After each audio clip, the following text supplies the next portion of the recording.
Good evening, folks. This is The Weird Part, and I am your host, Vincent Treewell. I have two very special guests tonight from Florida Paranormal Investigators, Sarah and Jen. Please, if you could introduce yourselves and tell us a little bit about FPI. You want to start? Sure. I'm Jen, and I met Sarah probably, I don't know, 4 or 5 months ago? yeah, probably 5-6 months ago. Yeah. But we've both been very active in paranormal investigating and studying for quite a long time.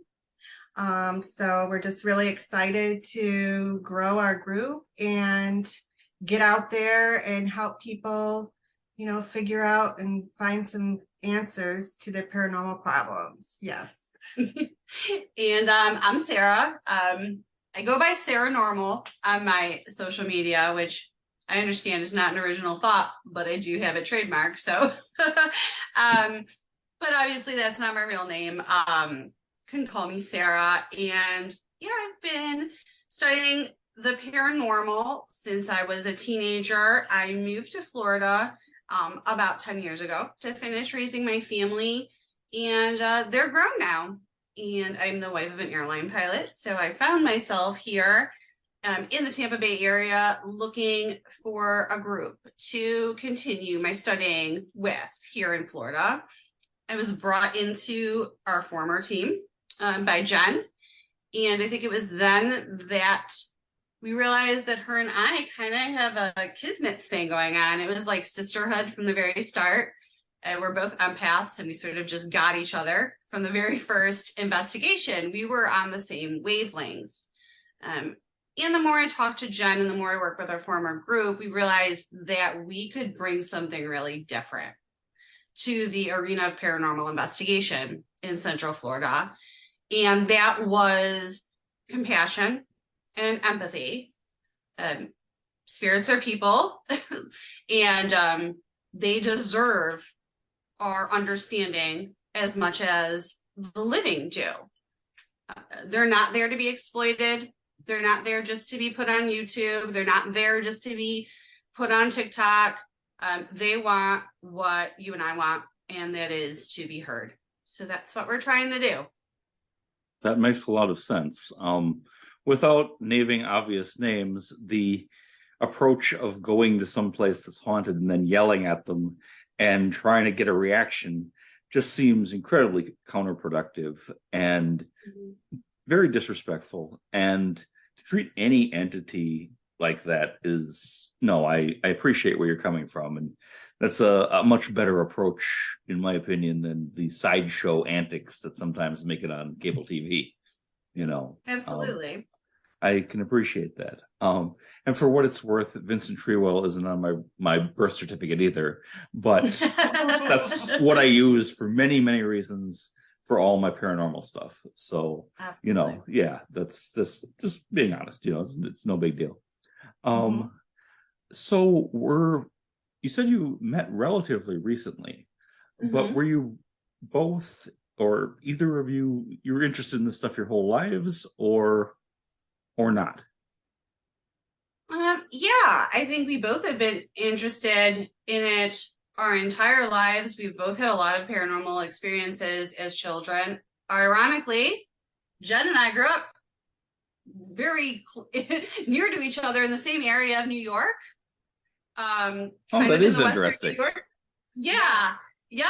And now we live very close to each other in Florida. And the area of New York we grew up in, I don't know if you're familiar with the Niagara Falls, sort of that northern part of Western New York. Oh, okay. Very yes. close to Canada. Yep. So there's a lot of history. It's very haunted. I'm gonna let Jen talk a little bit more about her childhood experiences first, because she's had some really cool ones. Yes, as a child, I grew up in an old Victorian home that was built in the early 1800s. And a lot of unexplained things would happen in my home as a child. And I grew up in a very charismatic Christian home. Yes, my parents believed in the paranormal and in spirits, but it was kind of taboo to talk to the dead, so to speak, or talk to spirits or ghosts. So even though I had a lot of activity in my home, such as lights turning on and off by themselves, doors opening and shutting constantly, footsteps all through the night, scratching in my wall right by my bed as a little girl, just things that really terrified me, I wasn't able to really verbalize with my parents. Instead, it was just a very fearful time in my life. And as I got older, I wanted answers, why that was happening to me, why I would have these horrible nightmares, just the same nightmares over and over again, why I felt like something in my home was trying to get my attention. I took it as negative at the time because I was brought up to like that was taboo. You don't talk to the dead. And so I just feared it. So as I got older, I wanted to understand it better because I was exposed to it throughout my whole childhood. Yes, So. if I can relate, because growing up, I basically had two options. Either there's nothing there and you're going crazy, or it's all demons and then you're in real trouble, Yeah. And that's not a great choice, and I don't think that Right. reflects most paranormal activity. And I'm sure that probably has borne itself out, but please Yes. go on. Go ahead, Sarah. Okay, well, I was actually just gonna say I listened to your episode on the spiritualist movement. Thank and you. it was I'm funny. glad You guys people were, are. you were talking about Lilydale. So I visited Lilydale a lot when I was younger. My mom noticed that I was, talking to the friendly couple in the basement, playing records for them and stuff like that when I was younger. So nothing scary like Jen. It was opposite. It was kind of positive. My grandfather had passed. I sat and read stories with him in his chair. I mean, to me, they were there. They were real. They were my friends. They were happy experiences. So, I was at Lilydale a lot. My mom would take me there. Luckily, I had the opposite experiences, Jen, as I had very hippie parents that were into that kind of stuff. So it was encouraged. And I'm going to say both. We've talked about it before. Of us had some very kind of clairvoyant childhoods. And then when I was older, I moved to an area of New York. It's called Youngstown, New York, and there is a fort there that was used in the Revolutionary War. And even before that, because right across is Fort George, which is in Canada. So it's right on Lake Ontario. In a portion of Youngstown, the town I lived in, had been burned down by the British. And I happened to live on a part that was like right there, right outside the fort, that back in those days would have been burned down. And very, very spooky experiences, similar to you actually, Jen. I was scratching under the bed, and I'd look under the bed because I thought it was my cat, only to find there was no cat. Under the bed, you'd hear soldiers marching by in the middle of the night. And it got to the point eventually where I would get up and go walk down to the cemetery in the fort, the old cemetery, at night by myself. And I did see a full body apparition there in the cemetery, which should have terrified me because it was a small child and it wasn't, I don't know if she was trying to scare me. And she looked kind of scary, but it really kind of just fascinated me more. And from then on, I kind of just did all the reading I could, move on to my later 20s, and I got very ill and was on life support in a coma. And that is when I had a sort of near-death experience in which I recall it happened on Christmas, laying in my bed, watching my relatives that had passed, holding, my arms, singing Christmas carols and stuff like that around me. So again, it was a very comforting thing. So from that became born, I want to understand this more. I want to understand consciousness existing after death of our corporal form. And that's kind of where that's all born out of for me. So Yeah. And I think with my background, my parents were missionaries in Peru in the Amazon jungle when I was 3. Oh, And they wow. were exposed to witch doctors, to a lot of, things that often, missionaries are trying to change the tribal people from worshiping what they worshiped. And they brought back artifacts that I think did affect our home. They also went to India and did some work with the Peace Corps and brought back artifacts that were also used in like cursing and other practices. And as I studied more, I really think that affected my home too, my childhood home. And so that's one other thing that I have also studied is like haunted objects or objects that might be cursed and have an effect in a home. Oh, wow, that's fascinating. Both of you. And would you say the difference in your childhood experiences came in some part, not in total, but in some part from the different like mindsets that were in your families at that time? Oh, definitely. Yeah, definitely. Because like attracts like, right? So it could even be that the mindset in Jen's family or the mindset intention put into the objects in her home attracted more negative things, whereas spirits were very welcome in my home. So it's possible I attracted more, familiar type. We attracted more familiar type hauntings because I really believe in it. We were in intention and energy. Like attracts like is the law of attraction, and there's just so many instances to prove that holds true. Yeah, I certainly concur that if you go out looking for something scary, you're going to find it. But if you go out looking for something good, you may find that as well, and that makes, just a lot of sense to me. So when did you get into doing like full-on investigations? Was that in Florida or was that? For me, it was after my father passed away and I moved to Florida. I really, when you lose somebody super close, it's like death smacks you in the face and you want answers. You want to know where they go. And so I really was set on a mission to discover more. And that's when a lot of the shows started coming out, like Ghost Adventures and some of the other ones that are on, and I really got intrigued by them and thought that makes sense to go in and try to prove things with equipment, with scientific stuff that can give you more answers. So I kind of reached out and I found a gentleman that was selling a lot of equipment online, and he has now passed away, and he was selling his stuff because he was dying of cancer. And he had a team in Michigan. And when he came down here, he still did some investigating with a couple of his friends. So when I bought all his equipment, he asked if he still could come along on some of my investigations. And I thought that'd be awesome because you could be my mentor, because he did it for 20 some years. Wow.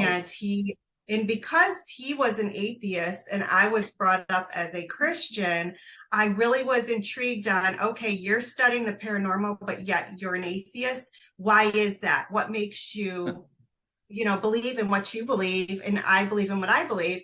And instead of me judging him or him judging me, we formed an amazing friendship. And, whether he died still as an atheist, I'm not sure, but we really had a very close friendship before he passed. And he taught me a lot on investigating and properly using the equipment that I bought from him, and shared with me many of his experiences that he went through all his investigations. So I learned a lot from him. So that's fascinating. Go ahead, please. I was gonna say my experiences, I'm like envious of Jen because my experience was very different, because when it came time to want to seriously investigate, I had to go through the route of doing a lot of the paid tourism investigations, which is, paying $200 to go for 3 hours into a haunted location. And it was frustrating because you get all sorts of different types of investigators leading the, tours, and they have an incentive for the place to be haunted. Oh yes, they almost have to have something happen. So, Yeah. I mean, if you just walk through there and there's nothing going on, and you've paid $200 to walk through an old house, there's not going to be a lot of repeat customers. So unless you just really want to believe that badly, at some point you got to go, look, all these places can't be haunted every day of the week. It's not possible. That's it. Yeah. So that's kind of what, when I was younger, when I lived near the old fort, I was also very into Wicca at the time. So I would go commune all the time. And it was a beautiful place to do that. It's by Lake Ontario. And it's kind of where I started talking to spirit. But I didn't have any equipment per se, but it was ritual and it was an investigation, minus the equipment. And then starting to use the equipment. My husband is from Harrisburg, Pennsylvania, which is very close to Gettysburg. So when we would go visit his family, we started buying equipment, and him and I would go out and do investigations, because Gettysburg is just an amazing place. If you're an investigator, you don't even have to have money to get into somewhere. You just go out to a field, with your equipment. Heard so many things. I've never actually been to Gettysburg, but I've heard so many things of people having incredible experiences there that it almost, that it just happens. I mean, you go there and it definitely happens. Wow. I just wanted to follow up with Jen with the atheist paranormal investigator. So he didn't believe in God or a God, but he believed in the human soul or something else. Well, and I asked him quite a few times, you believe in spirits, but yet you don't believe in a creator. And, we never would get into arguments about it. It was more discussions. Mm-hmm. And he would say, the reason I investigate is because I don't believe. I want to believe into something. So I think he was searching. And, I would always kid around with him if you don't believe in a higher power or a God, then what is your theory on how everything started or began? And of course he was like, well, I kind of lean towards the Big Bang Theory. And I said, well, that's great. And I've studied about the Big Bang Theory, but who created the Big Bang Theory? I mean, we always feel like there is a creator of something. Nothing comes from nothing. And so that really would make him think a lot. I would never, discredit him or tell him he was wrong. And he didn't do the same with me. And we respected each other. And I feel like that's how Sarah is too. And I feel as investigators, you have to be open-minded. You have to allow people to believe in their truth. Because we don't makes a lot of sense. Oh no, exactly. That's why we're interested in this stuff. Yes, exactly. Exactly. Yes.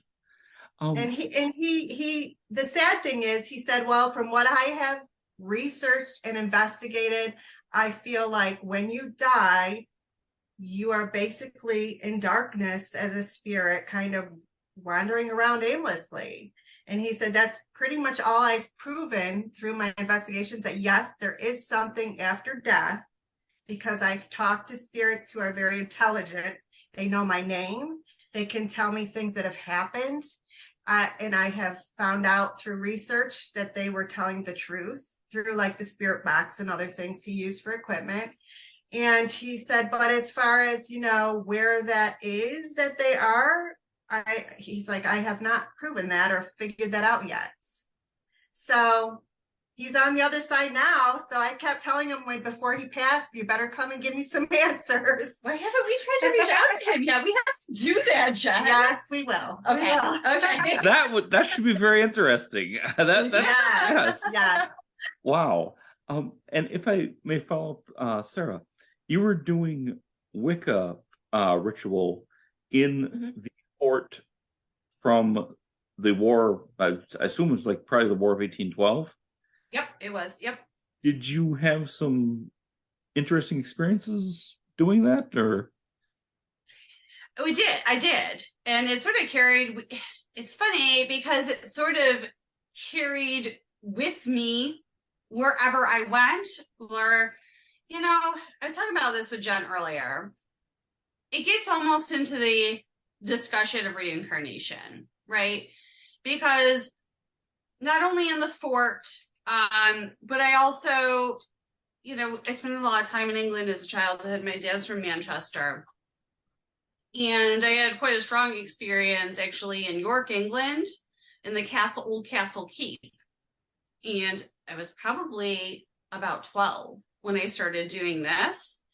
And I think once you start doing ritual anywhere, it just opens you up, right? So the closer we are, the more open-minded we are, the more open we are. And I went there and as soon as I walked into the castle keep, I felt sick, and I felt like a movie just came into my head, like a full movie, like almost like how you would imagine an author downloads a story fully formed. I'm sure it doesn't actually happen that way, and I'm not a writer. So I went home and I wrote it and I gave it to my teacher. My teacher's like, wow, this is really good. I've always been a reader, but I am not a writer. So I think they were kind of shocked. And the story was entered into a contest and was eventually published. Wow. And it was basically about being inside the York Castle Keep in medieval times and eventually being burned alive. Oh, wow. And after it was published, somebody reached out to my parents because I'm a 12-year-old. I was not researching medieval English history. Yes, yeah. And apparently it actually happened. So when the Normans had brought Jewish people into England and they were not accepted, eventually they were rounded up into this castle keep. They managed to bar out the Normans, but before the mob was able to get in and kill them, the rabbi led everyone into a mass suicide. Oh, wow. And they burned the castle down so that their bodies could not be desecrated. Wow. Pretty horrific. Yes, it's terrible. Also, that's an episode of history. I read some history, but I had not heard of right. it. Right. Wow, that is incredible. Yeah, it's called York Castle's Keep. It's in York, England. Wow. And obviously there's no way that like a 7th or 8th grader would be aware of that. No, that wouldn't happen like that. That is a really incredible experience. But like Jen and I were talking about before we came on with you, because we were, talking about some things. Was that a past life experience? Were those past life experiences that I was having in the fort, or were they psychic impressions? Or was someone reaching out to you to say, tell our story, from beyond, from across the veil? I mean, that's why we do this. We don't know. Yes, there are many unanswered questions here, to say the minimum. Yeah. So far, and there's nothing wrong with this, we could do this all evening, but so far we've only discussed ghosts or spirits that are the souls, and these are not tightly defined words, but that are the beings who used to be living people. Yes. Do you investigate anything otherwise, like UFOs, Bigfoot? And there's no right or wrong answers. If that's your field of interest, then that's what you should do. But I just wondered, because paranormal covers we discussed a broad that range too. Mm-hmm. And it's not that we're not interested in all that, because it's all fascinating, very fascinating. We just would not have the time to dedicate. I mean, that's why we're focusing on the paranormal and wanting to help people that are dealing with paranormal activity, because that takes up so much time in itself that we just wouldn't be able to concentrate on everything else and pour ourselves and our time and our energy into all that. But we love hearing about it. We love watching documentaries about it, but it just time-wise, we just don't have Hey, all that time to do that. I So, fully yeah. understand, especially if you're actually out there in the field interacting with people, and yeah, everybody's only got 24 hours in a day. I fully can understand that one. So Right. please kind of elaborate for our listeners on people contact you when they're encountering things that scare them or bother them, or they feel they have something going on in their house, or, well, you tell me. Well, it's interesting because you brought up the UFOs and other things, because in my past with the different groups that I have worked with, we have had other people who, I even had a gentleman who said he felt he had like these little people or elves surrounding his house every night and driving him crazy. He thought he was literally going crazy in his head. And he wanted us to come and see if we could see them too. Unfortunately, we have to pick and choose, like, okay, is that in our field of study? Is that something that we want to, further go and investigate? Recently, we had a woman who reached out who, through talking to her and her sending me videos and pictures, she really felt like she was possessed by an entity that was attacking her, especially through the night. And she was seeing actual letters forming on her body. And, as I talked to her more and more, I couldn't tell if it was more like a mental illness or that she was really being possessed by something. I mean, I really felt that in her situation, it was beyond our expertise as far as, so we really have to really ask a lot of questions, be very sympathetic with people, because people will get offended if we say, I'm sorry, so we have to be careful with that, because there's so many different things out there that people are battling or dealing with, that we have to really ask so many questions and break it down. But for example, we had a home that we went out to. They were having super loud bangs around 2 or 3 in the morning, and they were catching it on their home video. They had videos set up inside their home, and we could hear the bam, bam, bam at like 3 in the morning on the interior doors. Objects were flying through the room, and they had little children who were just terrified. The mother was taking the children out of the home at night to sleep at her parents' because she couldn't even stay in there anymore. So we did go out with my past group before Sarah joined our group, and we did set up an investigation. We did catch some things on like the REM pod, which is the round machine that has a little antenna, and if energy comes around it, it'll set it off and it'll like beep and lights will come on. Now, if we as people go near it and touch it, it'll go off because we have our own energy around us, but only spirits or entities that go near it can set it off. It can't just be set off by the air. And that was going off. And it would go off in rooms that we would walk out of. It wouldn't do it while we were in the room, which was interesting. It was almost cowardly. Like we would leave the room and all of a sudden the machines would start going off. And as soon as we'd go back in the room, it would be dead silence. So we really felt like whether this was, a not very nice entity, that it was really almost harassing the people, like it wanted the people out of the house.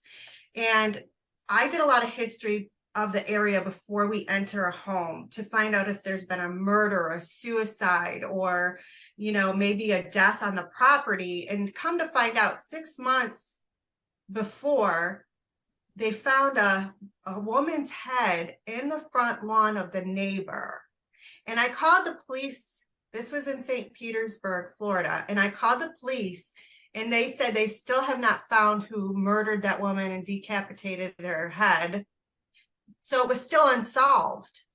And it just kind of like really connected with me that, okay, here's a woman's head. And this is when it all started happening in their home.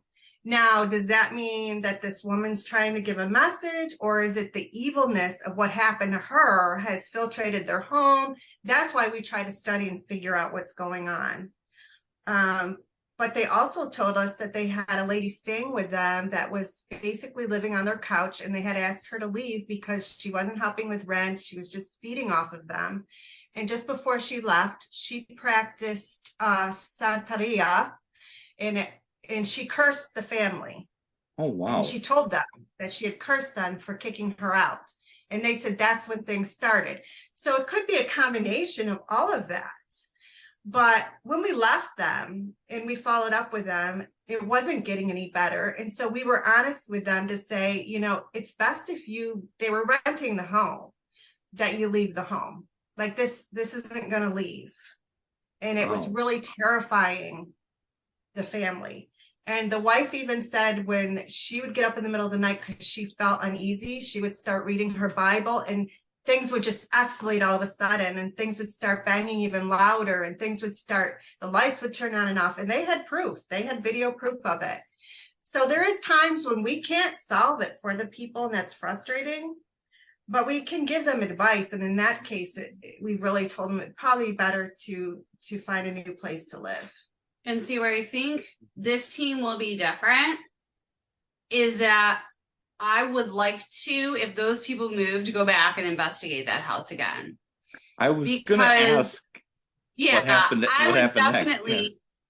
I would definitely, and Jen and I have talked about this, if someone reaches out to us with trouble, you try to provide the immediate solution for their safety, because that is the primary thing you need to be worried about. Mm-hmm. As far as the research perspective, because FPI's ultimate goal is to teach, right? We want people to understand and not be afraid.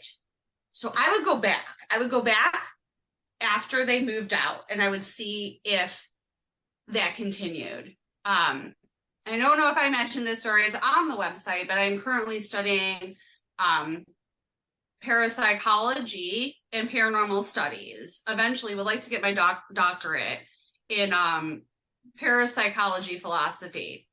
So it interests me, with the woman that was staying on the couch, how much of that might have been an egregore or some type of energy. And I feel like we've come across that a couple times. So I think several experiments need to be run to come up with a full synopsis.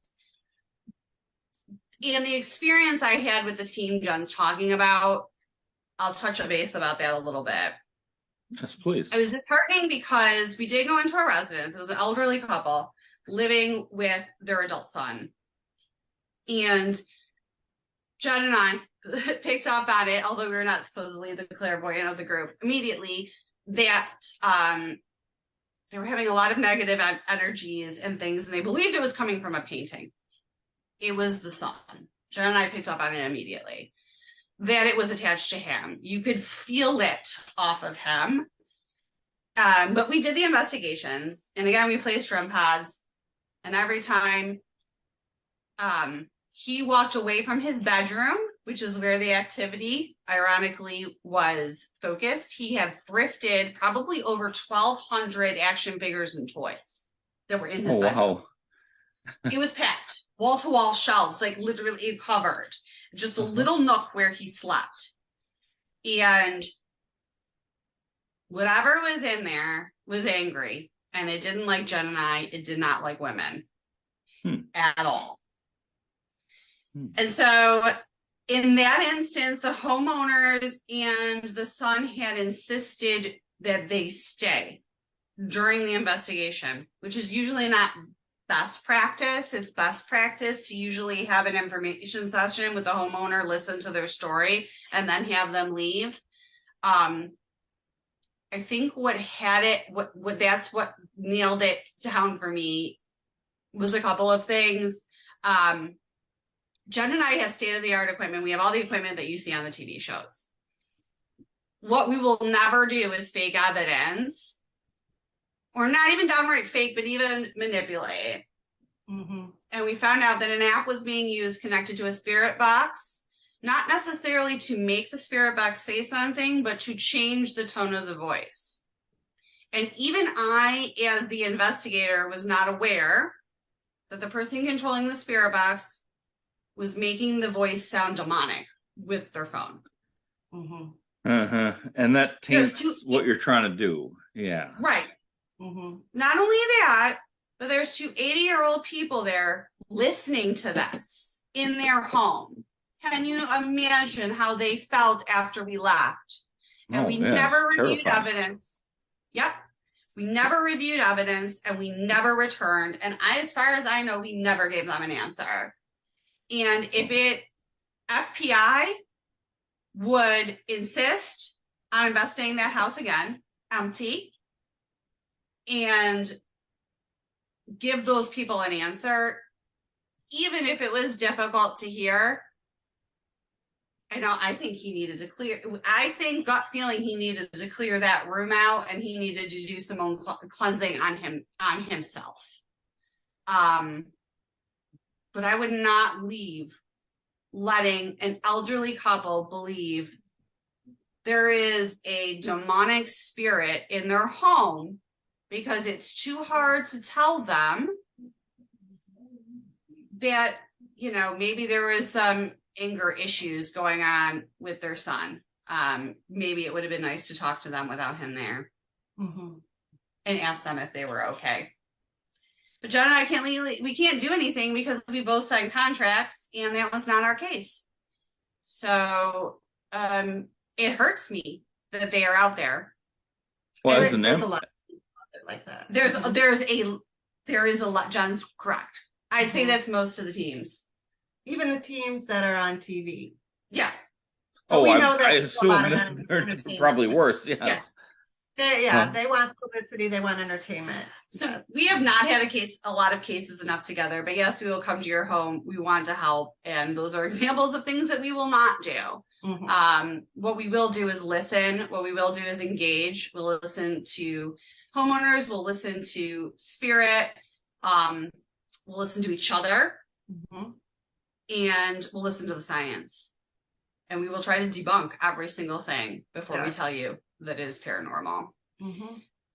That seems like a really great approach to take, to kind of, eliminate every other possibility, the bad wiring, the bad plumbing, the neighbors stuff filtering over, all that sort of thing. Right. You mentioned it a couple times. What kind of equipment do you use?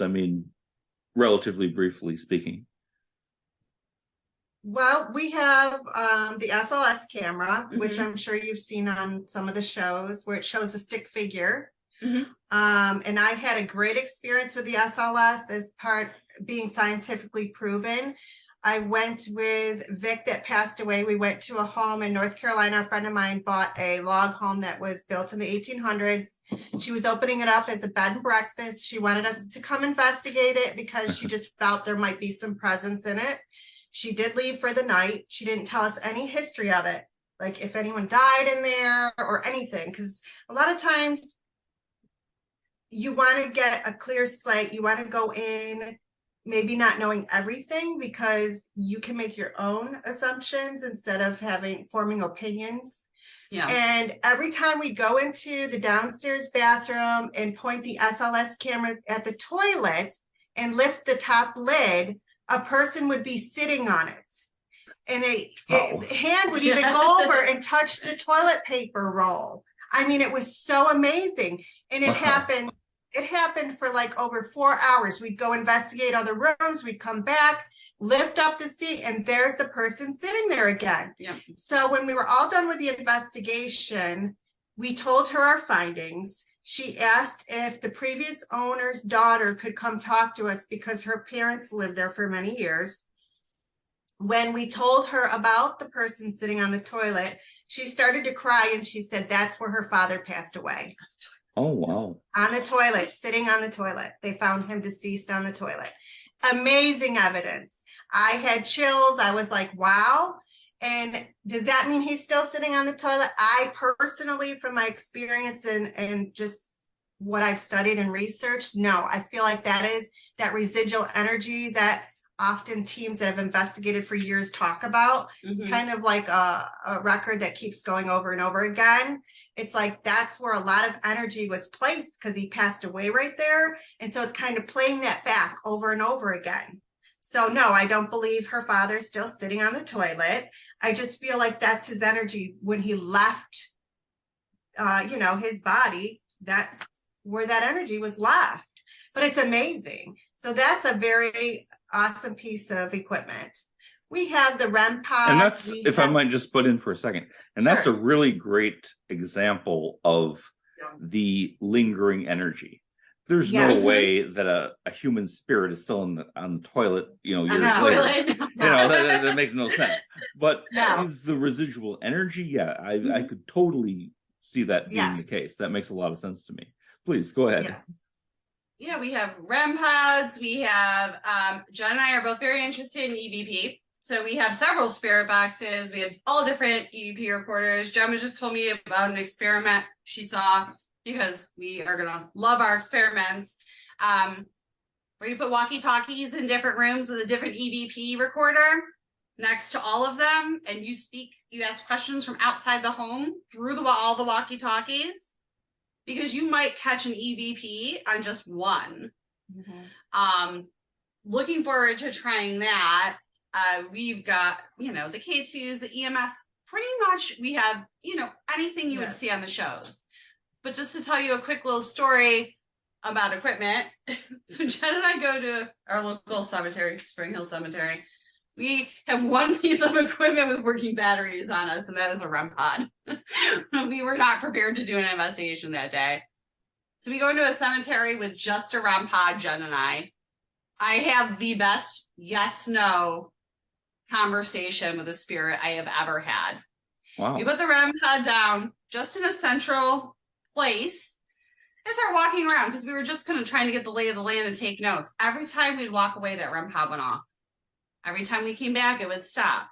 Every time we walk away, it would go off again. Then we would come back, it stopped. Eventually, we went back. We looked at her name, and we asked her if we're like, are you trying to communicate with us? Just, set that off again if you are. Goes off. We probably had, I don't know how long that went on for. A few hours at least. Yeah. Conversation with this wonderful, woman. And all we had with us was John I and a REM pod. So, sometimes the simplest stuff, like tennis balls, for example. You put a tennis ball. I own a Airbnb cottage on Weeki Wachee, which holds a lot of history in Florida. The Native Indians believed it had magic powers because Weeki Wachee Springs is from the ground, natural springs up from the ground. It's 99.9% clean, pure. And so the Indians would bathe in it for healing powers. And we purchased this home that was built in the late 60s, but it was one of the first by this river. And we set tennis balls up on the top of the landing of the stairs because it has an upstairs, and constantly those tennis balls are thrown down the stairs by a spirit. So sometimes you can use the simplest devices, or, like a simple flashlight, just to have it turned off and ask them to turn it off. Best tool right here, right? Yeah. So it doesn't always have to be the highest tech equipment. It can be just simple things like a flashlight and a tennis ball. Ingenuity. Wow. Yes. Yes, indeed. Have either of you, what's your thoughts on Ouija boards? Oof, Jen, you have to take this have one. Ouija boards. I was always told when I was 7, I had a very bad experience. I went to a birthday party, overnight birthday party at a little girl's. First time I ever was allowed to sleep over somewhere. And this mother, unbeknownst to my Christian parents, was a practicing witch. And she brought out a Ouija board for us girls to play. I'll never forget, as a 7-year-old, watching that planchetta move by itself. Nobody touched it. And this woman is chanting things that I'm like in my mind thinking, oh my gosh, I'm going to burn in hell when my parents find out about this. So when I went home the next day, I knew I had to confess to them, like, this is what happened. I couldn't believe it was happening. And they made me go back with them, and they made this lady burn the Ouija board in front of me, which I don't think was a positive thing to do at the time. I've heard you shouldn't really do At the that. time, my parents were thinking, destroy this so my daughter isn't cursed for the rest of her life. But I feel Ouija board was one of the very simplest first tools back then that they used to try to communicate with the paranormal. I mean, it's not any different than the spirit boxes we use now or any of the other devices. If it's used improperly, then it can cause issues for people. And we've all heard horror stories by people who've had bad experiences because, like anything, it could open that door to the other side. And are you going to use it in a good way, or are you going to use it in a negative way? And that's the choice that you really have to make. So you do have to be careful when you use the different equipment that you use, because you are playing with things that may be stronger than ourselves. A little more power. A little more power. I agree with Jen, and I have a little bit of it to get different. I feel like, or maybe the same view, Jen, you tell me. If you study parapsychology, right, they would tell you that the Ouija board itself, the pendulum, even the spirit box, isn't physically being manipulated by the spirit, right? There's a human telepathic aspect to that. So, Auerbach holds, like anybody who studied parapsychology would say, there is no difference between these items because they are just the tarot card, the pendulum, the Ouija board, the spirit box. They are just a medium between spirit and us. So if we're not powerful enough as a clairvoyant to speak directly to spirit, it's a way for us to open ourselves up. But, maybe we are telepathically moving the planchette. The spirit is talking to me or to Jen, and we're telepathically moving the planchette. So really the intention is coming through us. So whatever intention you have, whatever is inside you is going to come out. Because I'm really big into, Jen's going to teach me how to read tarot cards. She reads tarot cards. Because I just feel that would be a good medium for us to tap I don't into have what's a lot already there. lot of experience with tarot, but what I have has been absolutely fascinating. And managed to, like, in my life I've had like one actual reading, but this was a complete stranger that I had never met before and was able to tell me what was going on in my life flawlessly. They are amazing. Yeah. And I've had people cry when I've done with no way of being able to access that information, so it was very impressive to me. Would either of you or both of you, do you consider yourselves mediums? I would consider us. We talked about that. Yeah. We definitely don't like to go around and, how some people, that's the first thing they want to tell you. Like, I'm an empath, I'm a medium, and it's more like, look at me, look at me, look at me. Where we know we have the ability, we know we are, but that's not something we want to wear on our shirts. Like, it's something that it's a gift. And we want to be humble about it. We don't want to be boisterous and but yes. Yeah. I think that's drawn us together. Oh yeah, it absolutely, this was meant to be, like, this was a partnership that's going to do great things. And we have not been together very long, but it was like, when lightning strikes. Oh, yes. Because I think Jen and I have a complementary type of second sight. And for myself, I'm still learning and practicing that. I know that it's there. I have been afraid of it. And I think you mentioned earlier, a lot of my life, I've been told that I am crazy, which I think a lot of people with gifts experience. And some of us who are not psychically gifted either, Yeah, exactly. So, I wonder now where I would be if I hadn't been reported to the Catholic priest for practicing Wicca, and I had continued studying my clairvoyance. And I'm getting there. Sorry, can I just hear that story? How? Oh, that's the best story. Yes, you can. So I had taken a bike trip through New England for my 12th birthday. It was like a camping bike trip. I think my parents just wanted to get rid of me. So we went through Salem and I felt like I was at home. I was like, oh, because of all the witches there, you know, it was less commercialized. I don't want to date myself, but it was a while ago. And so I bought books. I came home and, you know, I was reading the books. And like I said before, I was going out into nature and going out into the forest and going out to the fort and other places where I felt connected and grounded. And I was doing ritual, which is basically at that time, you know, candles and meditate. It's no different than meditation. It's really not. It's just different words. So I had lent a book to my best friend who also liked doing these things with me. And her parents sound a lot like Jen's parents, what Jen says about them. And she reported us to the local Catholic church in my town. And they came to my house and told my parents that they had to give them the books. That seems like a really bold move in modern day America. I know. Did you go to Catholic school or like? I did go to Catholic school. I did go to Catholic school. Like under the auspices of that is how they showed up, or what? Yeah, but these were not even priests related to my school. This was totally different. Because her and I didn't go to the same school.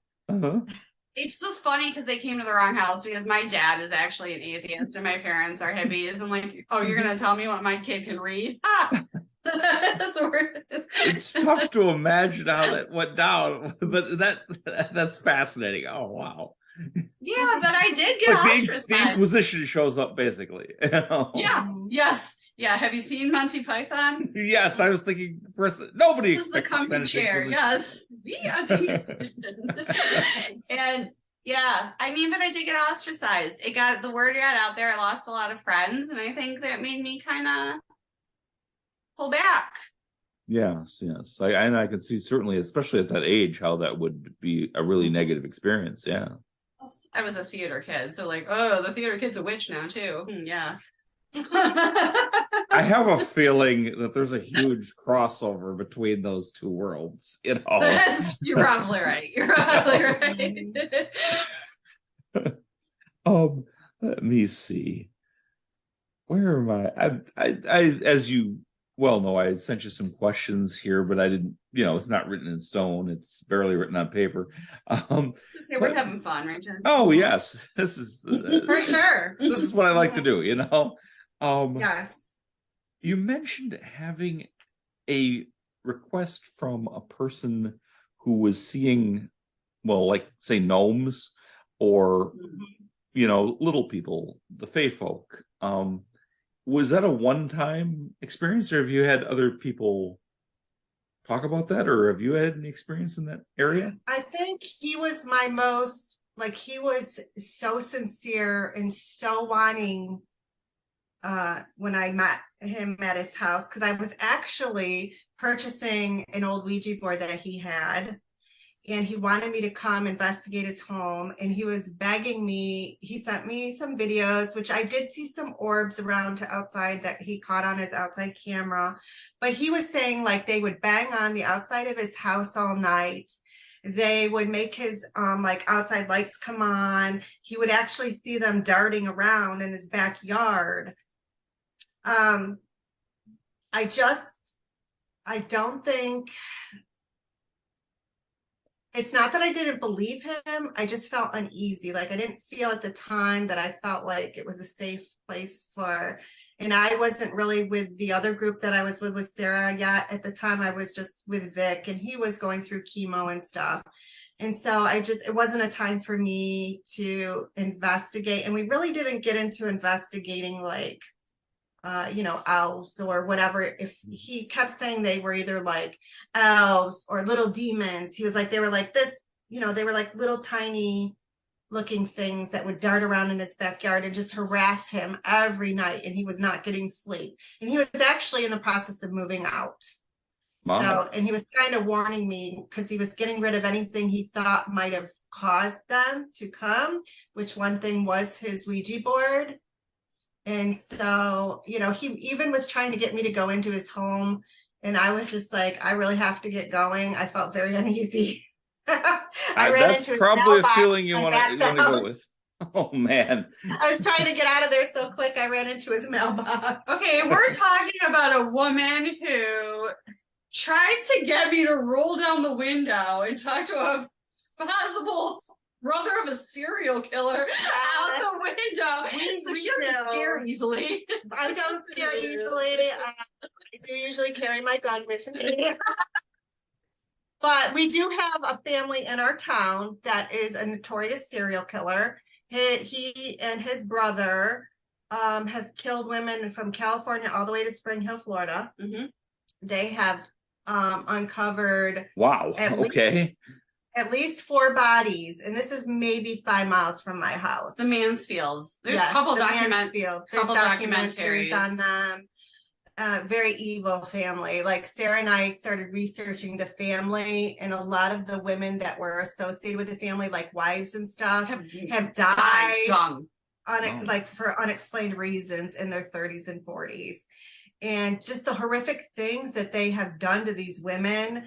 Like one of the ladies that was dug up had her hands and feet tied to her back, and she had rope around her neck, and it was underneath their home.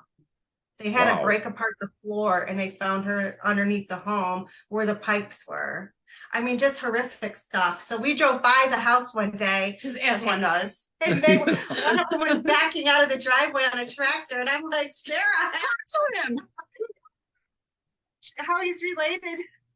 Because he looked like one of the relatives. He looked like one of them, yes. I mean, she says driving by the house. I think it was more like creeping around the house to see if we get onto the property to do a paranormal investigation, which was not advisable in this neighborhood. But I think at some point we'll still probably try to figure out how to do that. It's fenced.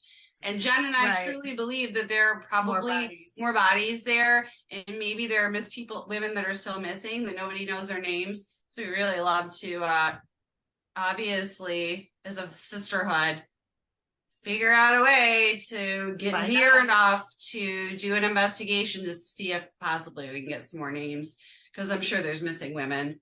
Wow. That are buried there. Yeah. Did the other brother, is he in prison, or was this because he testified against his brother, who is in prison. He is out, still living on the property. But in all the documentaries and articles we read, he was with the brother every time these girls would go missing.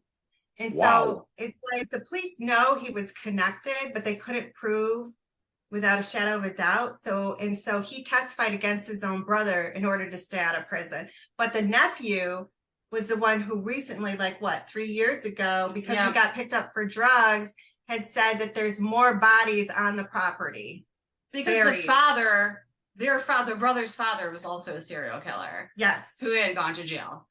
Wow. So a multi-generational plan. Yeah. It's just a family, very just evilness. It's like 5 to 10 acres, and the entire family lives on the property in some type of trailer. It's like a compound. Yeah. Yes. Wow. And you just got to think of the mind state that you can have to go home and go to sleep, and there's people you killed like a couple feet away. I mean, that's some John Wayne Gacy level mentality, you know. That is. Yeah, have you seen Making a Murderer? Yes, I have. It looks a lot like that. Mm-hmm. It looks a lot like that. In fact, there is even a junkyard on the property as well. Oh wow. And that happened in Wisconsin, and I'm actually quite familiar with that case. And yes, and to digress only slightly, in that case, I think the nephew was completely innocent. I don't think he had anything to do with anything. I think he just is an eyewitness, and from what he's heard through the family, he knows what has happened. Yeah. Kind of second or third hand, yeah.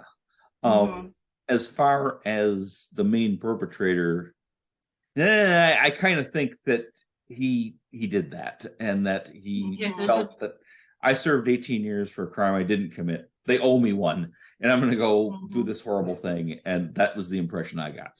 But that was, wow, this is way more bizarre than that. I mean, this is what you're talking about is multi generations, almost like a cult of serial killers. And Exactly. only some of which have ever been prosecuted. That's because heavy. Their victims were mostly sex workers. Unfortunately, the vulnerable are victimized, and people stop looking for them. But there was a KOA campgrounds in Brooksville, which is near us, a town right next to ours, that they had gone to the campgrounds, kidnapped. I don't remember. The girl was young. She was like 13, 14 years old in the middle of the night, and they murdered her. I mean, she was an innocent girl camping with her family, and they just went onto the campgrounds one evening and kidnapped her and killed her. So they're a very evil family. The point being, FPI is involved, where no one has also asked us to be involved as well. As where people ask us to be involved.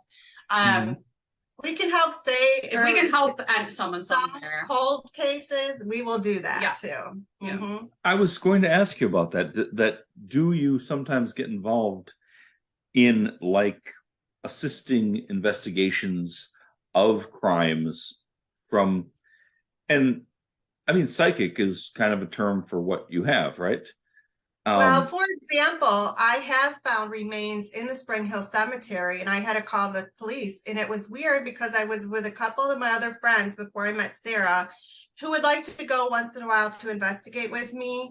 So we went one evening to the cemetery because it has so much history. And I had noticed it was gated off from the road, which it usually isn't. You have to go drive through this creepy woods to get to it because it's a very old cemetery. And we had set up some of our equipment, and I said, oh my goodness, I have to take a leak. I'll be right back. And I went behind a big, huge pine tree, and I had this overwhelming feeling that there was somebody in the pine tree staring at me. It was the weirdest feeling in the world. So after I did my business, I quick got up and was looking underneath the pine tree, and all of a sudden I see this old pieces of black garbage bags sticking out of the ground. So I started poking it with a stick, and there was bones in it. So my girlfriend who was with me just happened to be an RN. I said, you need to come over and check this out and let me know if this looks like human bones. And as we further looked, there was bones scattered all over under the tree. And she said, yes, those look like a rib bone. That looks like a femur. So we had to call the police. Before we knew it, there was 8 cop cars and forensics down there. He said that this is the second human remains in the last month within less than a 5-mile radius that they uncovered. So really I really feel like Florida is a hotbed for just serial killers, murders that just go unsolved. And it's very sad. Like there was just such a sadness that night that, I really felt I was meant to find the remains that night. And the cops said, it's probably not too safe for you guys to keep coming out here. So we went back, of course. We went during the day. We're going again next week. It draws us for some reason. To answer your question, we have not yet been asked to by the authorities, but I think we're kind of heading in that direction of taking it upon ourselves when we have the time, if we don't have a residential case. To definitely kind of maybe do some of those things. And if we can match up research or some evidence, we will definitely hand it over to the authorities. Absolutely. And it would seem, and I'm just speculating here, but it almost seemed like the spirit of that dead woman reached out. Definitely. Wanted you to find definitely she wanted justice of a puzzle, right? Why in the world did I pick that tree to go over and do some business and then have that overwhelming feeling like somebody's staring at me under that tree? Like I just couldn't even, and then to find the bones, it was just crazy. And I really hope that they solve because there was like old pink, when they started digging through, there was an old pink bra ripped apart. Wasn't it still there when we went back? Yes. So forensics didn't even take that. No, they took most of the bones, but When her and I went back, the garbage bag and the pink undergarments were still there. Wow, that's incredible. That The wouldn't be forensics all left swept them up there. as evidence, yes, and sort out what you don't need later, but grab everything at Yes. the time would seem to be, yeah, wow, that is really. I really got a fascinating. sense from the officers that I spoke with, because they wanted to video like interview me, that they're so overwhelmed. Like they just have so many cases that are so unsolved that I think they're just I think they're just completely overwhelmed. That would not surprise me. I happen to live in Milwaukee, and Mhm. you know, the murders, all too often, it's not that anybody's life isn't as valuable as somebody else's life, but Mhm. everybody remembers Jeffrey Dahmer, and the last year, they had, you know, quite a bit of coverage, because that Netflix series came out, Right. and which it was okay. If you've never heard of Dahmer, I guess that'd be good enough. They, for some reason, gave him a North Minnesota accent that we don't actually have here, and I could pick holes in that all day, but the Yes. police are often overwhelmed, Mhm. and people forget that right after Jeffrey Dahmer was caught and had trial and sentenced and all that, he got a ton of attention because he did weird things with the bodies. But there were two other serial killers who were operating in Milwaukee at the same time, and they killed mostly black female sex workers. And they were eventually caught, but they killed like 46 people. I mean, it was insane. And you know, then the police chief and the DA were toasting each other. They caught these guys, but you know, it was too little, too late, to say the minimum. You know, and often without somebody advocating for them, crime victims are often just kind of disappear. You know, that happens more than people think. Oh yes. You know? Yep. Yeah. For sure. So I have another interesting paranormal story real quick to share with you. Yes. When we moved into our home here in Florida 9 years ago, there was a cross. Our home was abandoned for a year due to foreclosure, back when all the housing market was crashing and people were being pushed out of their homes. And so we bought our house unseen online in New York. And that was a moved down bold here, move. we did not know the area. We did not see the house. So we just knew it was the size we wanted, and it had 5 acres. And so whatever condition it was in, my husband does construction. Anyways, we moved in. Everything was torn out of the inside of the home. It was bare. The doors were all boarded up. And there was a cross right across from our driveway. There was a woods, and there was a cross in the ground. So we knew down here in Florida, there's crosses everywhere, and it means somebody had died on the road, whether they were walking or in a car accident. So I didn't think much of it. My kids just asked, do you think somebody died there? I said, yeah, there probably was a car accident. And it's a real quieter road. It's not a main street. So my one daughter, who's very clairvoyant, she has been since she was a little girl, she's 16 when we moved in, started having paranormal stuff happening in her bedroom. Like we had this huge picture she had levitate off the wall and end up on the other side of her room, set down onto the ground right in front of her face. Wow. She has gotten used to these things over the years, but being in a new home, she said, Mom, things are starting to happen. So I'm like, okay, well, you know, just write these things down. We'll try to figure out what's going on. Well, one night, everybody was in bed. It was probably close to midnight, and I was just picking stuff up in the kitchen, and there was this loud crash in our home, like a cabinet had fallen over and glass broke. Everybody woke up. My husband came running out. He was like, what was that? Nothing. We could find nothing that caused that huge noise in the house.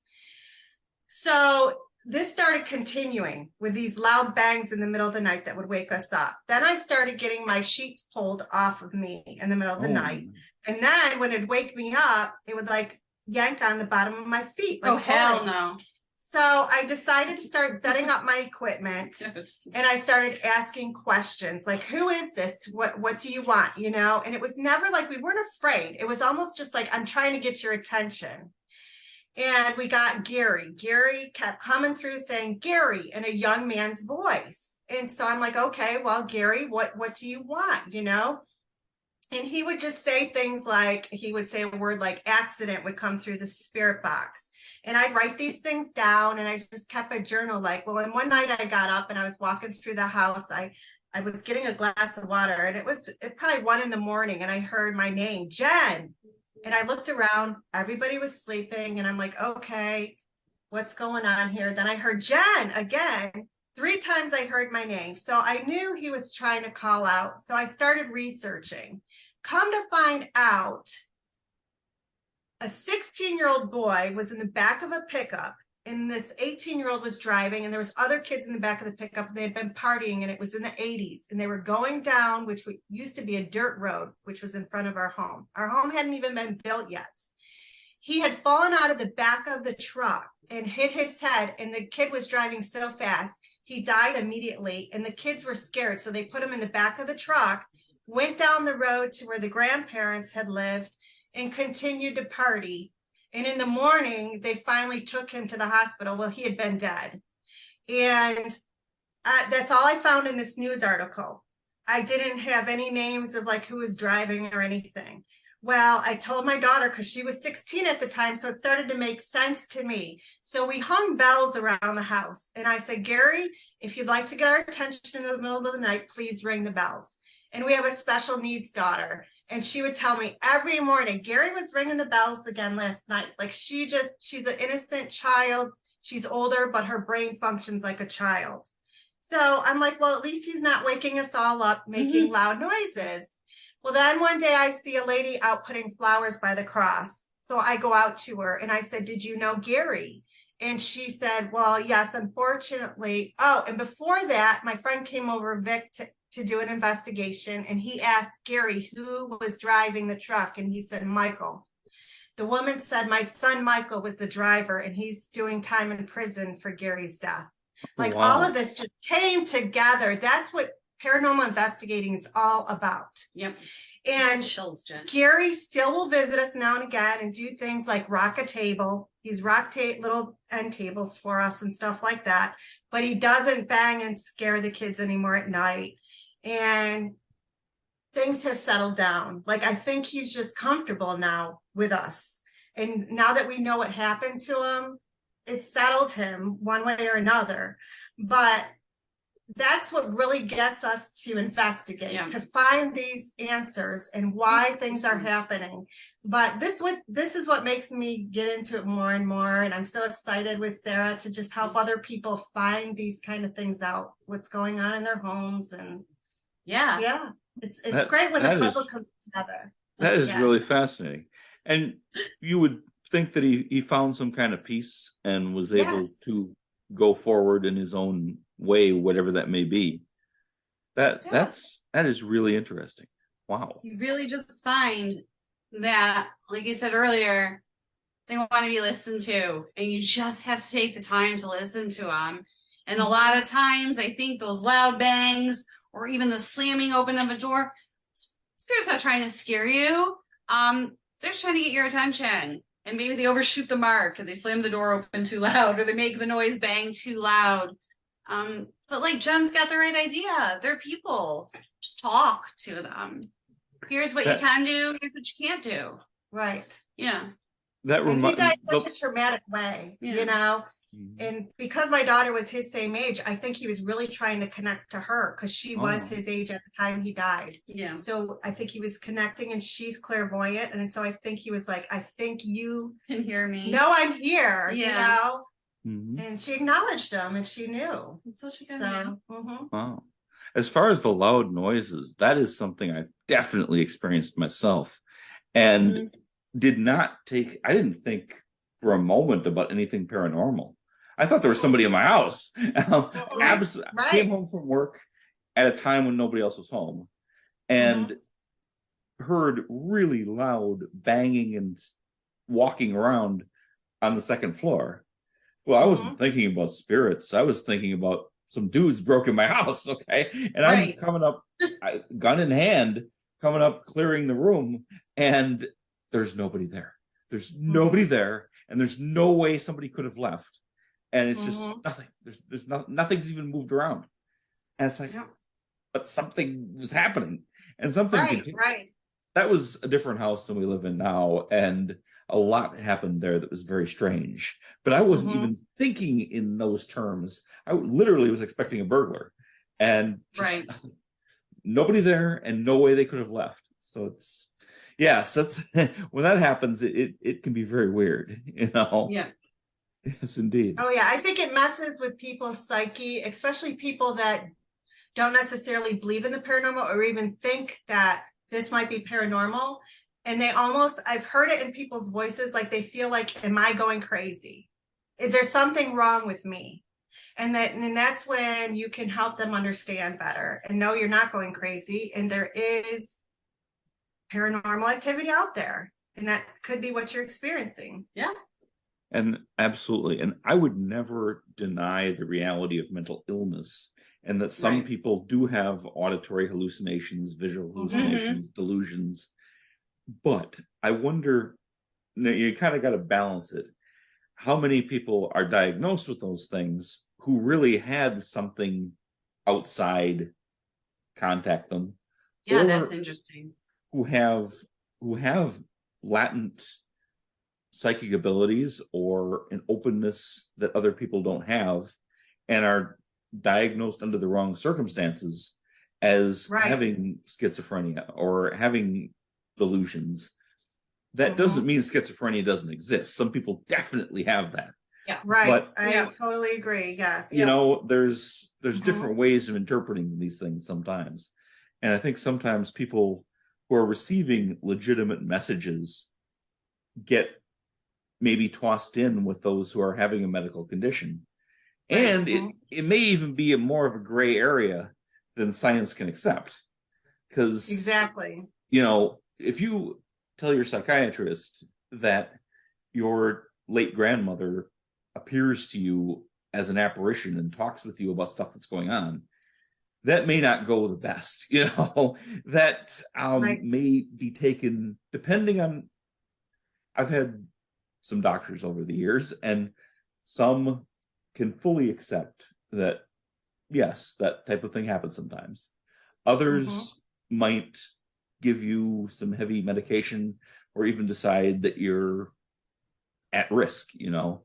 So it's Vincent, if I can just build on that a little bit, because what you're saying is so interesting to me, because I'm very interested in psychology. Obviously, if I'm interested in parapsychology, I'm interested in psychology because they're essence the same thing. But I think that part of where it becomes people being misdiagnosed is because maybe they run alongside each other when it comes to things like trauma. And I'm very interested in how trauma affects our psychic abilities. I think that in my own experience, in my own life, my traumas have made me closer to the other side. And in some people, I think that it opens up your mind to some sort of empathy that is only accessible through extraordinary pain.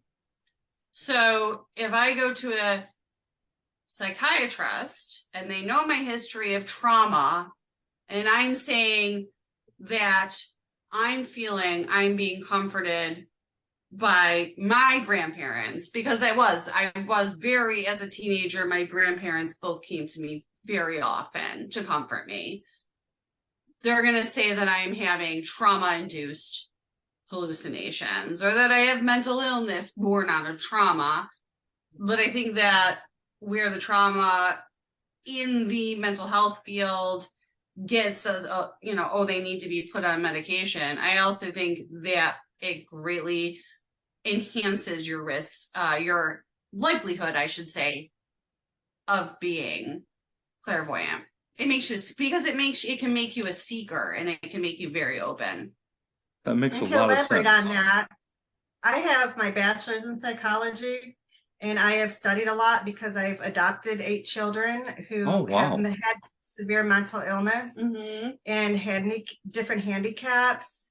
And sometimes I feel like that can intertwine with paranormal. It's not necessarily that they might be schizophrenic, but that might, like she said, open them up more to the paranormal world.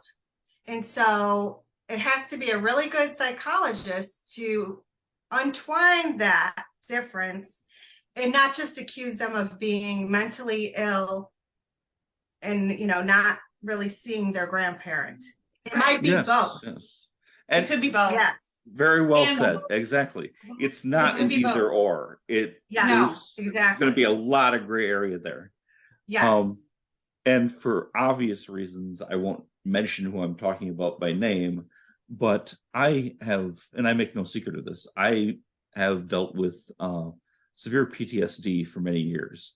I was in the military, and that's a long story. I was in Somalia, and a lot of things happened. And anyway, I have been treated by a really excellent psychologist through the VA, and at one point, not at the house we live at now, but our previous house, things were disappearing and reappearing. And that was just more and more disturbing to me, because they were things that, like, I just set that down and now it's gone. Right. And then I start to look around for it, and I spend 10 minutes looking around for it, and it's back at a place I've already looked 5 times. I took to locking up certain objects in a lockbox, which included, for some reason, the black pepper seasoning. That was just disappearing all the time. I had to put it in a lockbox so I could get it out when I wanted it. It was crazy. And I told my psychologist about it. And this is when she really, went up a level in my appreciation. She is of Middle Eastern background. And she said, no, these things, you may be misplacing objects, but I know what my grandmother would say, and she would say it was probably the jinn. And I was like, yes, okay, you get me. You get where I'm coming from. You get why this is disturbing to me. Yes. Yeah. I'm not being that forgetful. Something's moving this stuff. And she says, yeah, the jinn do that sometimes, I believe that too. I believe that. Whether it's a jinn or a spiritual being that likes to be a prankster. I mean, spirits they have personalities of their own. And I really, truly believe that there is spirits that just like to, yank your chain. And maybe it was somebody who lived there before that was a big jokester. And was like, man, I'm going to get this guy and I'm going to move his stuff right. It was never vicious. And it was never like, if they wanted to hurt us, they could have killed us or something. That wasn't, but yeah, but there was definitely, and I even developed a little ritual where I didn't feel comfortable talking to the entity. I grew up in the middle of the Satanic Panic, and talking to entities, I found not something I was comfortable with at all. I've started to loosen up as I've gotten to know more people, especially people like yourselves who do this type of thing. Right. They didn't get dragged to hell or whatever, so it's cool, But I did a third person type of communication where I just say, it'd be really nice if you'd return the pepper. If we could have the pepper back, I'd really appreciate that. And bing, the pepper's back. Bing, the remote control's back. And I'd go in the other room and quietly say this little thing, and bam, often the results were instant. And in a way that, only made sense as something returned it, And then I would be careful to say, I really appreciate that. That's wonderful.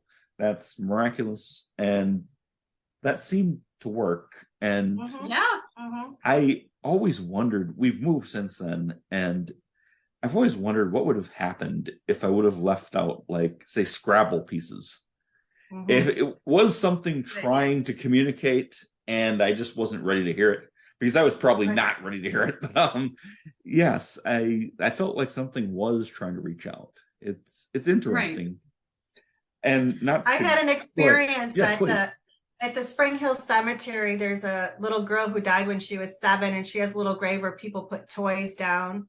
And one time when I was there with my youngest daughter, she had noticed that one of the porcelain dolls that was left there, its face was all smashed in. And she said, "Mom, can't we get a new doll for this little, girl's grave?" And I said, "Yeah, that's a good idea."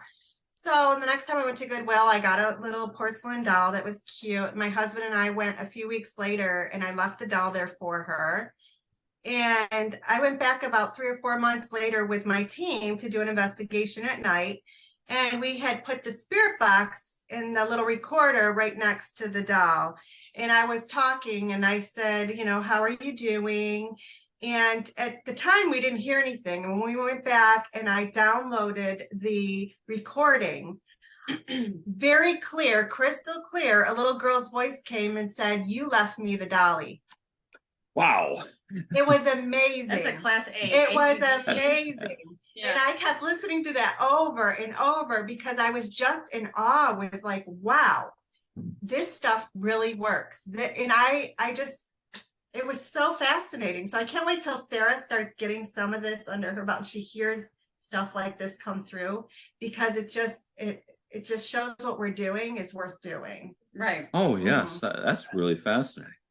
I've been hearing more and more about EVP and the history behind it. And one of the scientists who worked on very early EVP studies apparently comes back from the other side periodically to talk to people today, and even former colleagues and stuff, and leaves these weird messages on their answering machines and such, or voicemail, what have you. And I mean, wow, that is a still evolving science that is really, really interesting. It is, because you can be, and I'm a huge, I don't know if you've heard of the Estes method. Oh, yes. But I watched Hellier. That's what I've heard. Okay. Right. I've done it several times now, and I've gotten really, really good results with it. But in the times that you haven't heard anything, if you've got 2 people doing the Estes method, you put a recorder near both of them. Sometimes neither of them will hear anything, but we've gotten where one person has gotten class A EVPs on their recorder. So it's just interesting. It almost seems like if you leave out several tools, we're like, "Here, spirit, use this to communicate." That's so arrogant. Give Oh, yes, spirit yes. options. You're Yeah. I'm reminded of hostage negotiation with the police, where they throw the phone through the window or whatever. That may not be the route that it wants to connect. Jen and I are like, one spirit box, we're going to have 3 and 4 recorders. Yeah. And That's right. walkie talkies. So, they can talk wherever they want to. Right. They don't work well on demand. No, they don't. No. And that is one truth that keeps being repeated and repeated. None of this stuff happens on command. And that's why so often mainstream science can't accept it, because it doesn't, you can't just make it appear. And it's if you're a geologist, the rocks aren't going to lie to you. You know what I mean? They're not going to manipulate anything.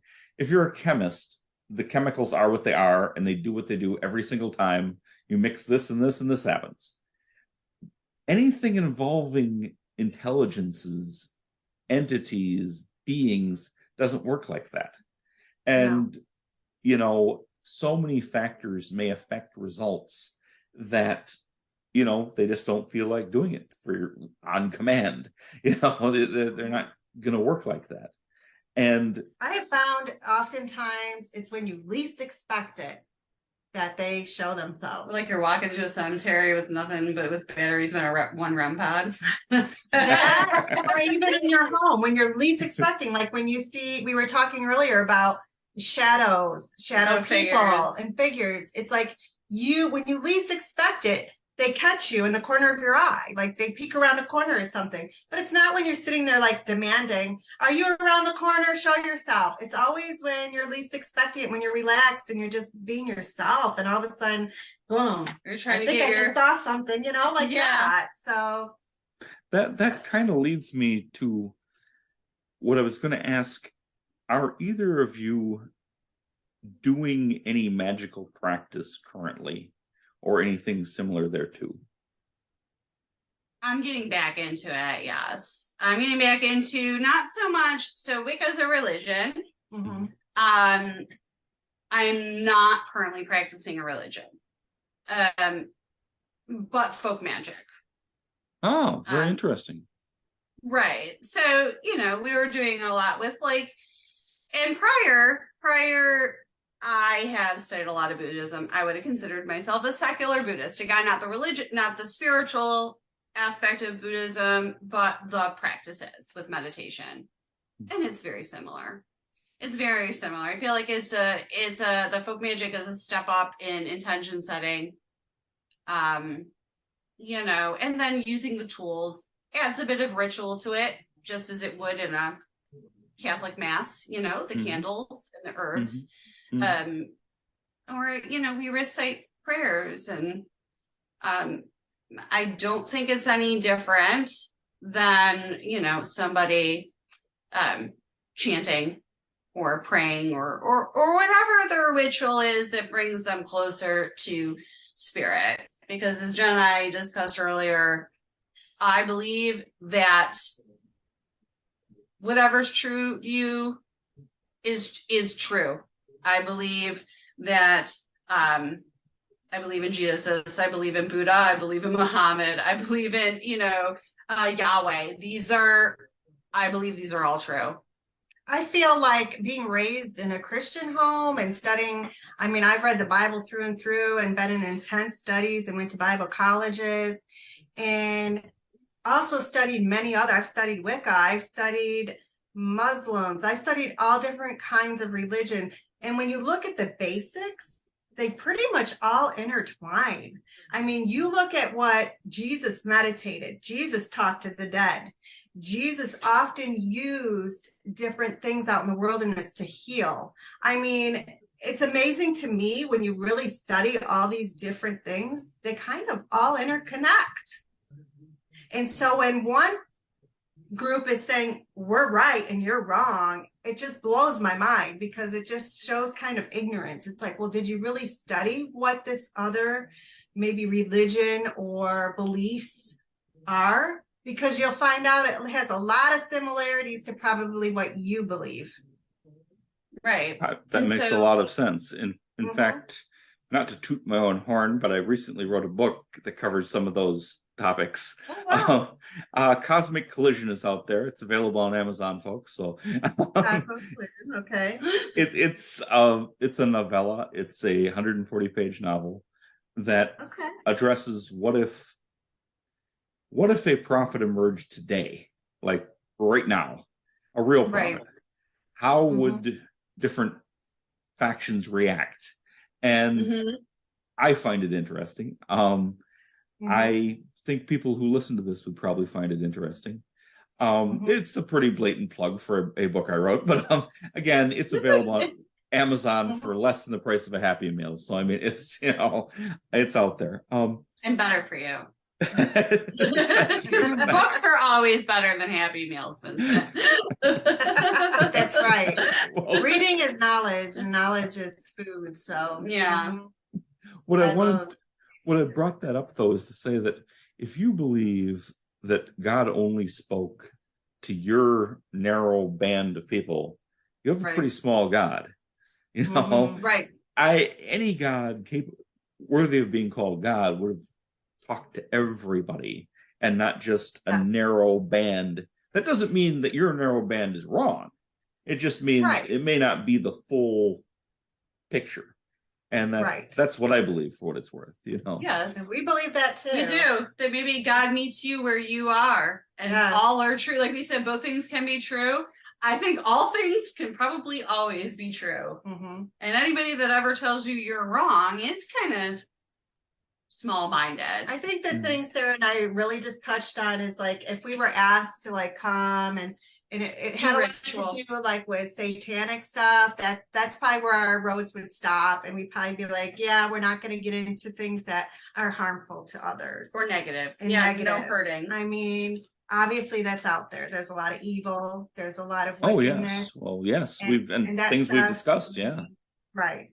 We're about healing and love and yes, empowering people. Yes. So if your thing is magic, then we will do a magical ritual with you. If you feel that your home needs to be prayed over, we both have Catholic backgrounds, we'll pray with you.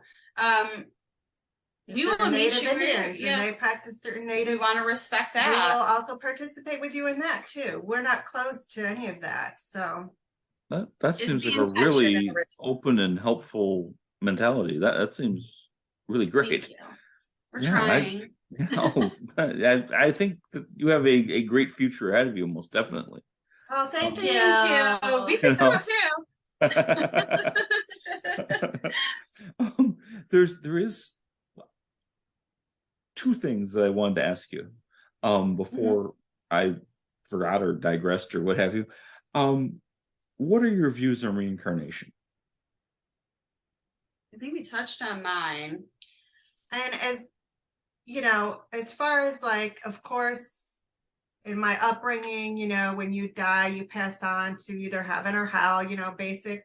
But I don't think it's that simple. Like you said, that's a narrow-minded way to look, because there's Christians out there that believe that Christ walked the earth in the Old Testament. Oh, wow. Yes. And showed up more than once. It started with an M, a man that was in the Melchizedek.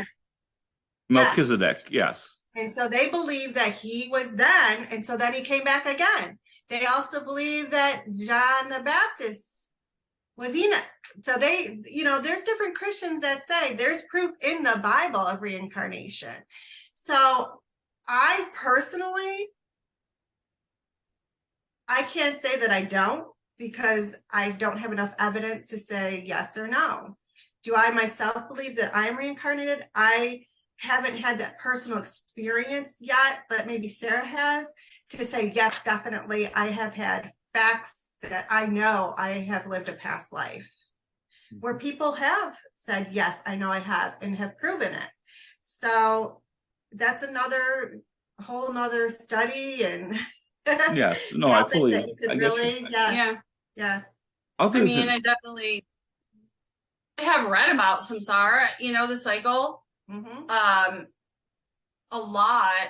But again, like I had my experience in England, and I've had experiences in the fort, and I've just had in my gut that I know I've been here and I've gotten the facts, but there's just no way of knowing if that is a psychic imprint that I'm getting from the actual land itself, because the energy there is so strong, or if it's a past life experience. And I don't think we know enough about, like, we don't even know, living here, me and you, Jen, sitting here right now, where our mind exists. Where's our consciousness in our body? That's true. That's true. Where it goes after we die. This is why we're doing this. Yes. You know, we know from our research, and we know from our own first aid experience, it goes somewhere. Yes. Where it goes. We obviously hope that it's a much better scenario in place after this. I mean, we always want better. I mean, who doesn't? You know, and I think that's why a lot of religions think of a heaven instead of just coming back to this earth again. And a lot of people who have terminal illness and stuff are like, this is hell on earth. I don't want to come back here. You couldn't pay me to come back here, you know? And so I think that affects their personal belief, because of course people want to think, when I cross over, when I pass away, when my spirit goes, it's going to be 10 times better. You know, it's going to, you know, I'm not going to get sick. I'm not going to have these weaknesses. I'm going to have a lot of these answers that my mind questions all the time. So I think this is like Hell Week. I think this is like boot camp. You were in the military, Vincent. You tell me. I think that's what Yeah. corporal living is. Like, I'm joking, but I'm not. Right. Like, I think we're here to learn from each other. And maybe that's just true. Maybe if you refuse to learn from the people around you, maybe if you refuse to listen, maybe if you refuse to love, maybe you are going to come back until you learn that lesson, which would be a blessing if you look at Christianity as opposed to the other option, which is going to hell. Yes, I'll take this over and over anytime. Yeah, till I learn, right? Yes, and that's right. I've had some pretty intense past life memories, or what I interpreted as past life memories. I can't guarantee they were, but and that has always seemed to me like one of the most real things that ever happened to me, and they were very based around the military. When I was like 12 years old, way before I had any actual experience with anything. And that I just felt to my core that I had been in World War II and had died there. And very rarely did I have recurring dreams, like almost never. But I did have, as a child, a young child, like maybe 7, have these recurring dreams that I was the cartoon character Popeye the Sailor Man, okay? And that I died, and that I went to heaven. And heaven was full of these beautiful, ethereal angels, but I was this rough, rugged sailor that was not cut out to enter heaven just yet. And that I fell from heaven straight down and landed in the field.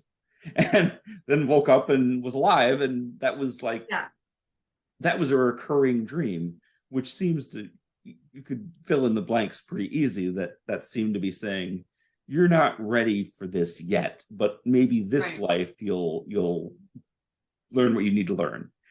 Or maybe the next one, or maybe we could do this all day, The universe kind of saying we can do this for an unlimited period of time until you get it through your head.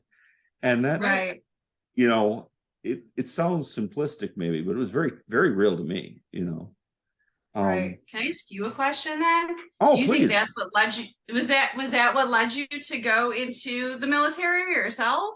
I was obsessed. I was obsessed with it since I was a small child, which is funny because neither of my parents were in the service. No aunts and uncles. If you go far enough back, like World War II generation, some great uncles were, but I was just obsessed with it. When I was like 5, I was sweating my mom to make me a little soldier suit and, get these patches that were from the Army Navy store. And, I had a soldier suit, and then my grandmother made me a sailor suit. And I was just into that. And nobody was into that in 1976 where I was growing up, No.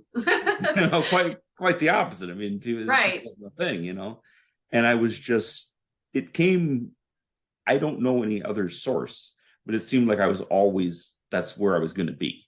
And I kind of knew that my entire life, as long as I can remember. So Do you think maybe a spirit guide? I won't rule that out. It was showing you things? And I sometimes believe that too. And maybe it was ancestors. I mean, we're all intertwined with our relatives genetically, going way back. So, we're connected because they're part of us. And like when we lose a loved one, that's why we grieve so deeply and we feel such a loss. And some people can't ever get over that grief. I know when I lost both my parents, it just was so hard. It felt like part of me, when people say when they lose somebody close like that, part of them is gone, it's a true feeling. It's awful. And so to me, like, they are part of us. And I think it was reassuring to me, like, because both my parents came to me right after they died in dreams that were super real to me. Wow. Like it was as real as me talking to you right now. And they both basically were giving me messages. And so I feel like they're still a big part of my life, even though they're not physically right here with me. They were letting me know, just because our physical body's gone, we're not gone. We're still part of your life. Yeah. And like when my granddaughter was born, that. she has the red hair like my mom, and her personality is so much like my mom. It's like it's not, we kid around like, oh, grandma's reincarnated into Scarlet, my granddaughter. But I see parts of my mother in her. And it's crazy to think that, but she is part of my mother. And so I don't think we all understand that yet, how we're all intertwined. But does that have effect on how like you felt and what drew you to like the army and stuff? Does that affect how we live and our choices? It very well could be. I mean, all these things I'm hoping as we go on to the next, whatever it is, these we'll learn more, and our knowledge of all this stuff our eyes will be open more to all of this. And then we'll be trying to come back and tell people like you and you like us in the future. We'll be banging on doors trying to tell them. We're still here. We're still supporting you. Right. I think mostly spirits are. They're spirit guides, and they're guiding us, or they're spirits trying to teach us lessons from where they befell. Obviously taking out of it just like what we call ghosts, which Jen and I believe are, just the energetical imprints, but like the conscious spirit, the intelligent spirit. And one of your questions was about if we have ever seen proof of animal spirits, and I actually have. I didn't get to that. Okay, please. On my SLS camera in my home, we had one of our friends sitting on a couch, and she felt like a cat was crawling on her. So I said, let me go get my SLS camera, and I'm going to see. There was a cat figure, stick figure, crawling all over her, and it jumped up on the end table, and our lamp fell over. Wow. As we saw on the SLS camera, the figure of a cat jump on the table, there goes my lamp, and it fell over just as that cat hit that lamp. It was incredible. So yes, I truly believe that there is animal spirits also. I believe that makes a lot of sense. I mean, people have reported it many, many times, Yes. late pets coming back just to reassure them I'm okay. And, I don't discount that at all. One thing I wanted to make sure I ask you before we run out of time, and it's it's pretty flexible, but we like to talk. Hey, came to the right place, Is there something about Florida? I've only briefly lived there. I lived in Pensacola for a few months, but Florida seems to be a very interesting state. I was told that Pensacola was the oldest European city in America, other than possibly for St. Augustine. St. Augustine is I love St. Augustine. Yeah. But I feel like Florida, being a peninsula, being surrounded like it is by water, and obviously the water underneath us. I mean, Florida could sink like that, obviously, because we have natural water going underneath the plates of Florida. We have humidity and very charged storms. Oh yes, the lightning, and when lightning hits around here, I've never felt the energy out of a lightning bolt as I have in my backyard. Right. Like seriously, the power it gives off. One time it hit one of our trees and it just split it apart like a toothpick. And when I picked up one of the pieces the next day that actually had got charred by the bolt, I took my EMF thing, put it next to it, and it went crazy. Wow. Like it had so much energy still in that piece of wood from that lightning bolt. It was incredible. So I do feel like Florida just has this a lot of like current moving energy around it. And if you take into account that Miami is the northwest corner of the Bermuda Triangle, I have a lot of experience in aviation. So I'm sort of interested in these things. Yeah, my husband's a commercial airline pilot. I was a flight attendant. And so we were watching, the documentary of the Ghost of Flight 401 that Cindy Kaza and Steve Shippey did about the crash in the Everglades. They started talking to people about in Miami, there is a place called Coral Castle. Oh, yes. You've heard of Coral Castle. Oh, yes. It's absolutely fascinating. Yeah, that Edward, I can't remember his last name, but he carved it, and in spirits were instructing him to carve this castle out of just rock I think it took them like 30 years because it was such a source of energy. And there have been a lot of plane crashes because there was the Value jet crash as well in the Everglades. And weird, aeronautical experiences in that part of Florida, like taking off through Miami, like instrumentation or landing malfunctions, because it, quite possibly is that northwest corner of the Bermuda Triangle touching it as well. Man, nobody ever talks about the Bermuda Triangle anymore. And I grew up on that, man. Yes, I in search of and Invisible Horizons and all those, shows and books that talked about things that happened in the Bermuda Triangle. And of course, some of it's hype and some of it's, apocryphal stories. But I think there's something to that. I really do. And I spent part of the holiday weekend binge watching Ancient Apocalypse on Netflix. And love it. So that whole area between Cuba and Florida and the whole Caribbean at one time wasn't underwater. And the things they find down there that used to be dry land, absolutely fascinating. I would not discount. I don't even think he makes the claim that that's Atlantis. But if it was, I would not be, I'd be shocked, but not that shocked, That maybe there are leftover technology that's messing with our technology now from thousands of years ago. I think that's certainly something that should be investigated, You need to talk to my husband again about the theories that the ancient aliens are actually under the water. Because, him as a pilot, he's seen some stuff. Wow, there, I would love to be able to do that. I don't know if he would go on the record if he can with a real name because he's a commercial cat. Oh yeah. We may have to have he's seen some stuff. Yeah. Leave the video out, type of thing. Can we change his voice? Because he'll talk. I'm sure there's a way to do it. Yes. Okay. Because that's fascinating, and that's not something you necessarily want to do under your own name. If you have a sensitive license that you need to keep. Yes. But that is really interesting because there's a lot there. Yes. Right. So Florida, come here and hunt all hunters because we get undersold as haunted locations, I think, because we're not, as old as New York or, any of these old towns or some of the places in New England.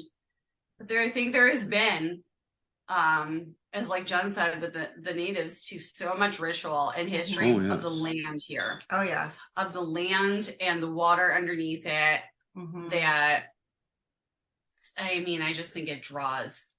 Well, and people ask me all the time, why did you come live in Florida, being from upstate New York? I can honestly say since I was a little girl that I've always felt, and maybe this is when reincarnation comes in again, that I did not belong in the North, that I needed to be living in the South. And I have been very depressed until I moved to Florida. I told my husband, because I said, when I graduate high school, I'm out of here. I'm moving down South. And I loved as far as Florida. Like I wanted to be in very tropical area. And when I met my husband and his family lived in the North and my family lived up North, he's like, yes, but wouldn't it be nice to raise the kids around the grandparents? Yes. Okay. But I was very depressed all those years. And I begged him every year, can we please go try living down South? I have been so happy since I've moved to Florida. I can't explain it, but I feel like I'm home. And I tell him that all the time. And it's just, maybe it has to do with past lives or ancestors that have lived down South that have just drawn me back. But I feel like, we have a draw where we want to live in life. And mine has been the South. Yeah. That makes a lot of sense that when you find your fit, you find it, Yes. And that, I can totally get that. Yeah. Wow. Well, we have been here for 2 hours. And oh my gosh. It has flown by. I've really enjoyed talking with both of you. Great. I know. This has been such a pleasure for us. Yeah, thank you. Oh, Pleasure's mine, absolutely. I definitely want to have you back again. Awesome. We'd like that too. Yeah. Cool. Well, then I'm We going can to wrap update things you up. on our findings for Yes. future investigations. Yep. Yes. That'd be excellent. That would be excellent. Okay. Well, before I say goodnight to the listeners, please tell us where you can be found online. Great. We can be found right now. We do have a website, www.floridaparanormalinvestigators.org. If you are more of an Instagram or a Facebook person, the pages experience just screwed me up. But right now, I'm getting the FPI page up. You can reach me at just_Sarah_normal on Instagram, or we can be found on Facebook under, I don't know if you want to give your last name, but I have an anonymous Sarah Normal Facebook page, which has links to all of FPI's stuff. So that's where we can be found right now. We also both have emails, John at FloridaParanormalInvestigators.org and Sarah at FloridaParanormalInvestigators.org. Great. Well, this hopefully will be far from your last appearance here. Definitely want to have you back. Thanks for coming and thanks for talking with me. Thanks for giving me a couple hours out of your life about this stuff, because it's been truly a delight. And I'm sure that the listeners have enjoyed this and look forward to the future. Us too. Yeah. Thank you. Oh, more than welcome. This has been The Weird Part. I am your host, Vincent Trewell. We have had Florida Paranormal Investigators, Sarah and Jen on. And thank you for listening. Good night. Thank you.